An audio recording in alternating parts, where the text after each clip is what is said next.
Dimanche, c'était la journée mondiale de l'océan.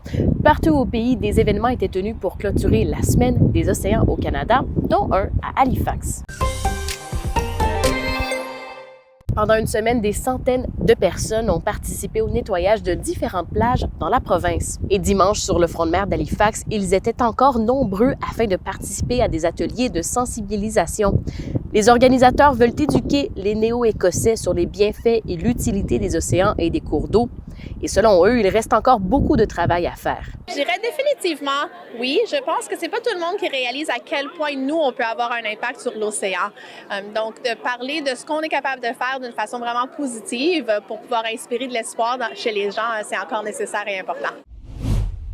Toujours en Nouvelle-Écosse, des citoyens et des dirigeants municipaux affirment que l'approche de la province en matière de protection des côtes présente d'importantes lacunes. Lorsque le gouvernement progressiste conservateur a décidé de ne pas adopter la loi provinciale sur la protection des côtes, il a déclaré que les municipalités pourraient créer leurs propres règles. Mais selon le maire de la région de Queens, Scott Christian, les municipalités ne peuvent pas tout faire.